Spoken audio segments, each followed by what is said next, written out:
Mesdames et messieurs, je m'appelle Daniel Megara. Je suis natif de Mingoul, du village de Megara et Sangwam. Je suis donc du clan des Sangwam à Mingoul. Et je me déclare dès aujourd'hui candidat non seulement à la présidence de la transition, mais aussi candidat à la présidence de la République pour les élections que les autorités de la transition ont organisées, ou plutôt annoncées, pour août 2025. Laissez-moi d'abord vous parler de moi, chers compatriotes. Je suis quelqu'un qui est passé par l'université Omar Bongo. À notre époque, nous vivions déjà le drame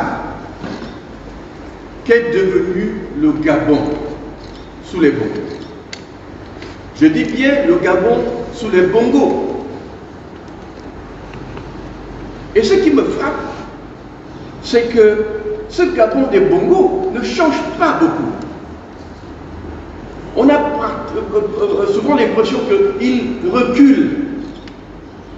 Je suis parti du Gabon en tant qu'étudiant dans les années 90. Et ce que j'ai laissé semble n'avoir pas évolué. J'ai retrouvé le même vieux Gabon, les mêmes vieilles pistes d'éléphants en pleine ville qui n'ont pas changé.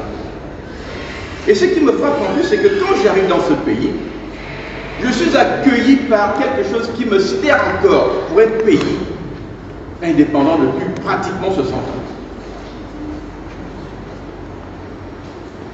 Je suis accueilli dans ce pays-là, au premier jour, au deuxième jour, par des coupures d'électricité. Je suis accueilli dans ce pays-là par des coupures d'eau. Et je me dis, qu'est-ce qui s'est passé? Qu'est-ce qui s'est passé qui est fait que ce Gabon-là n'ait pas évolué? Qu'au XXIe siècle, nous soyons encore dans un pays où il manque de l'eau et de l'électricité. Ce Gabon que j'ai laissé dans les années 90, il me fait mal. Il me traumatise, comme il traumatise la plupart d'entre vous. Voilà pourquoi, en 1988, j'ai créé le mouvement qu'on appelle Bongo doit partir. Le mouvement Bongo doit partir visait à simplifier le débat politique national. Entre 1990, au moment de la conférence nationale, et la seconde élection présidentielle, en 1988, il m'était apparu, d'abord en tant qu'universitaire, sur la base d'analyse simple, que le Gabon, après avoir été passé par deux élections, l'élection présidentielle de 1993 et l'élection présidentielle de 1988, j'en ai conclu que le Gabon ne changerait plus jamais par les urnes. Et donc, le leitmotiv du mouvement Bongo doit partir est devenu celui-ci. Le Gabon ne changerait jamais par les urnes. Le Gabon ne changerait jamais par la grâce de la Vierge Marie. Le Gabon ne changerait pas par le miracle de Jésus-Christ. Si le Gabon doit changer, en réalité, nous avions conclu, ce serait forcément par des méthodes violentes. Et on a conclu à l'époque qu'il n'y en avait que trois méthodes violentes. L'une était une guerre civile, en bonne et due forme, où des militaires se révolteraient, partiraient d'un coin du Gabon pour conquérir la capitale, conquérir le pouvoir par la guerre. Ça, c'était l'une des trois possibilités. L'autre était évidemment celle du coup d'État. Et la dernière, c'était celle que nous préférions, c'est-à-dire celle d'une insurrection populaire en bonne et due forme, comme cela se passe chez la plupart des peuples qui se libèrent.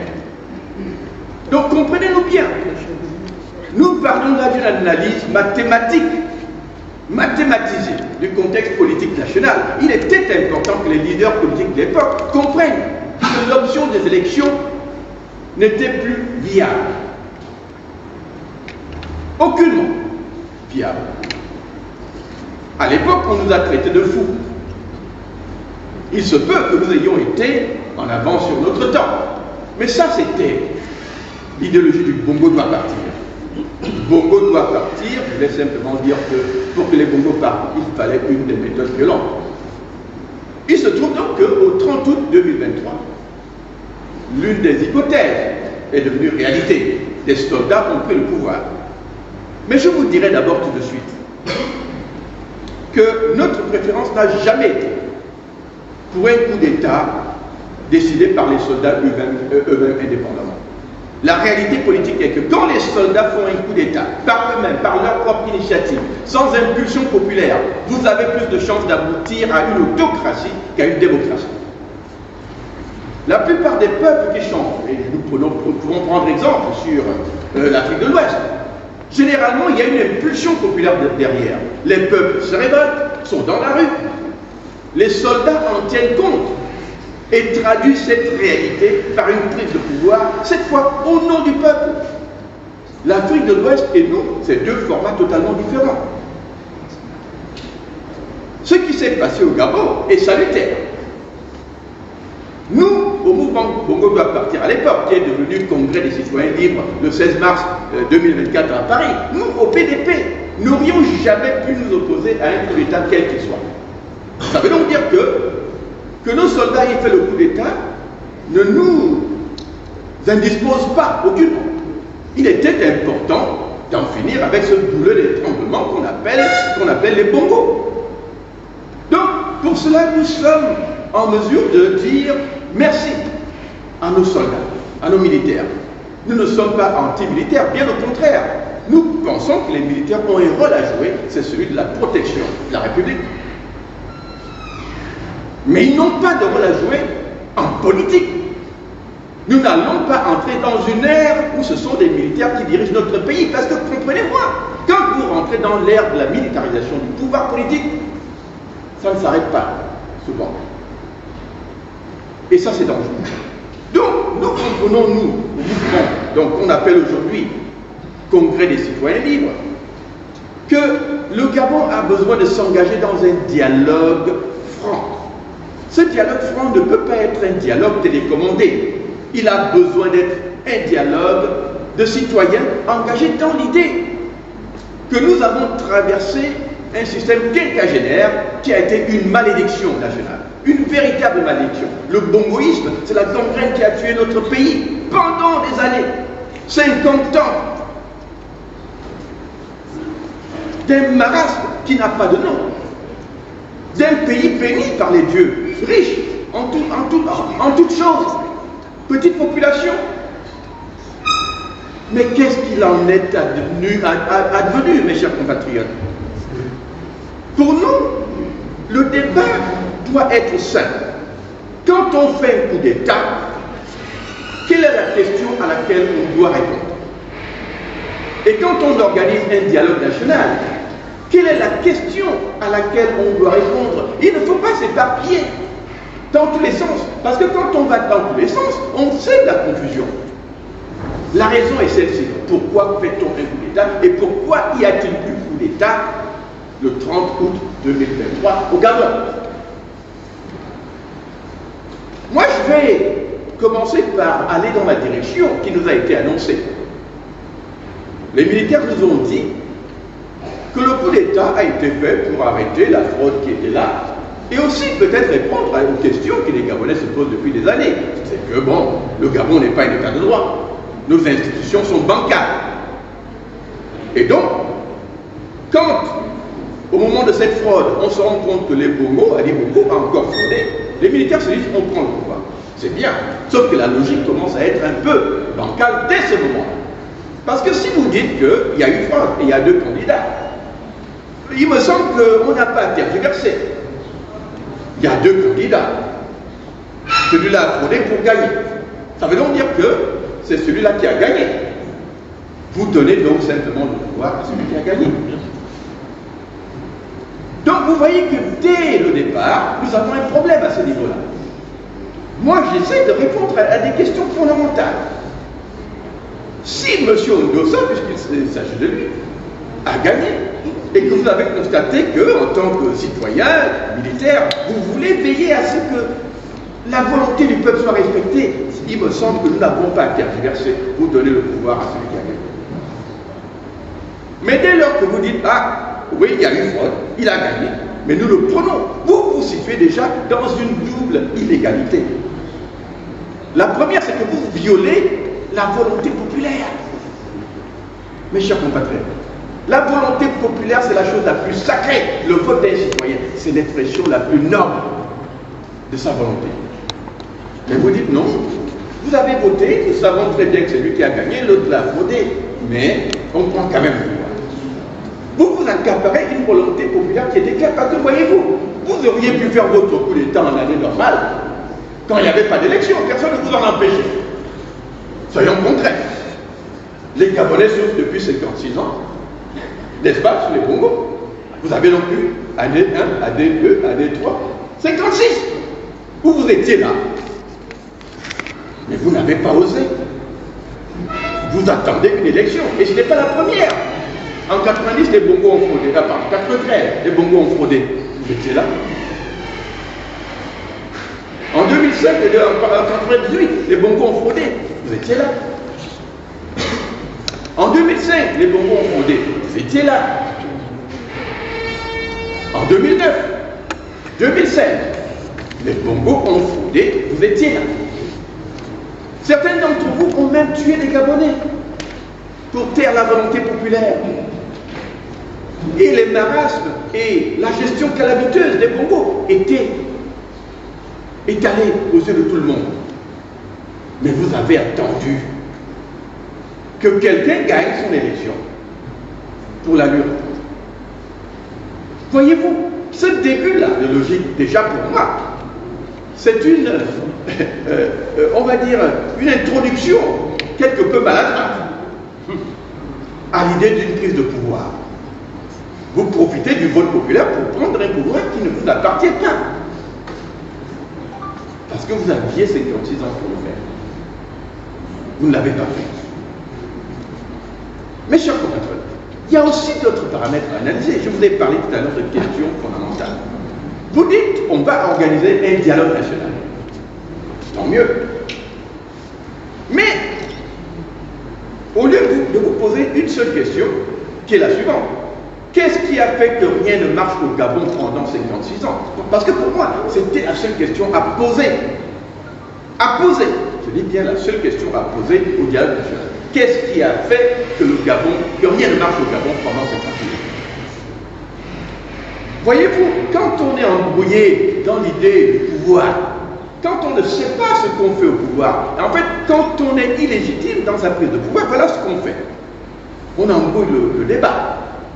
On va dire, oh, si le Gabon n'a pas marché, ce n'est pas parce que les Bongos se sont accaparés le pouvoir. C'est parce qu'il y a un Gabonais dans la diaspora qui a épousé une étrangère.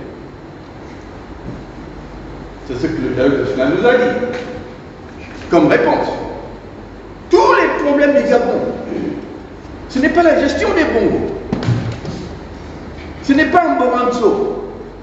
Non, c'est parce qu'il y a un Gabonais quelque part qui a épousé une étrangère. Et lui ne mérite pas d'être président de la République. Donc, c'est ça le problème. C'est ce qu'on appelle un hors-sujet.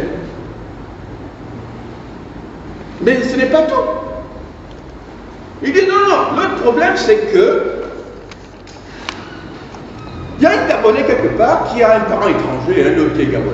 Celui-là, on ne veut pas trop en entendre parler. En fait, on doit le bloquer dans la nouvelle constitution, dans les nouvelles lois. Parce que lui, il est le problème qu'on a eu pendant ces temps. Je ne sais pas si on se comprend, mes chers collègues. Est-ce qu'on se comprend? Moi, je parle des hors-sujets. Le dialogue national avec une seule question. Qu'est-ce qui a fait que rien ne marche au Gabon pendant 56 ans? À cette question, on nous dit non, c'est les biparentés, les binationaux, les étrangers. Je veux bien. Mais les étrangers, qui leur a donné le pouvoir dans ce pays? Moi, je n'ai jamais vu un pays. Moi, je vis aux États-Unis. J'y suis arrivé, j'ai fait ma part des choses. Je suis professeur des universités là-bas. J'ai gravi les échelons de l'académie pour être professeur des universités, avec le titre. Je n'attends plus que la retraite. Mais les Américains m'ont accueilli. Pourquoi? Pour mon savoir-faire. Je suis noir, il y a le racisme aux États-Unis, mais on a reconnu mon savoir-faire. Ce qui m'épate au Gabon, c'est qu'on nous dit que le problème, c'est les étrangers. Ça me gêne comme analyse. Parce que l'étranger arrive, il est en fragilité, on retrouve un Akumbessi aux plus hautes sphères de la République. Vous pensez que c'est Akumbessi qui a pris cette décision? Ou bien c'est ceux qui font de ces étrangers les complices de leur malversation, qui les ont positionnés là? Ces gens qu'on reproche, ils nous briment. Non, ils nous briment pourquoi? Parce qu'en haut, il y a des gens qui les ont placés sur ce piédestal. Vous voyez, moi, si j'avais à juger un crime, je juge le commanditaire. Le commanditaire, c'est qui? C'est les Bongos. Est-ce qu'on est d'accord? Oui. Moi, je veux être logique, mes chers compatriotes. Les étrangers peuvent être un problème. Mais je dis, est-ce que, si on vous pose la question en tant que citoyen, qu'est-ce qui a fait que rien ne marche au Gabon pendant 56 ans? Vous allez me dire que votre réponse sera les étrangers. Dites-moi, est-ce que votre première réponse, parce qu'on veut une seule réponse, hein, une seule, est-ce que votre réponse principale sera, c'est parce qu'il y a des étrangers au Gabon? Si vous dites c'est les étrangers, vous n'avez rien compris. Laissez-moi vous donner la réponse. Si rien n'a marché au Gabon pendant 56 ans, c'est tout simplement parce que le Gabon a souffert d'une maladie grave, celle de l'hyper-présidentialisme. Le Gabon a souffert pendant 56 ans de son hyper-présidentialisme. Ça veut donc dire que si on avait parlé franc avec les Gabonais, si on avait organisé un dialogue national sincère, c'est à cette seule réponse question qu'il fallait répondre. Comment se défaire de l'hyper-présidentialisme qui a tué le Gabon pendant 56 ans? Parce que voyez-vous, quand on dit hyper-présidentialisme, on parle d'un président roi qui décide de tout. Le Gabon a fonctionné en fait avec deux constitutions.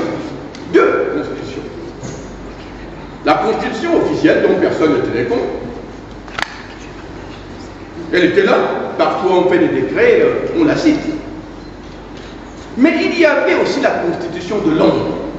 C'est-à-dire celle-là qui permettait à un président de dire « Allez, cherchez-moi 1 milliard, là ma femme va aller faire les courses à part. » Sans que cet argent ait été tracé.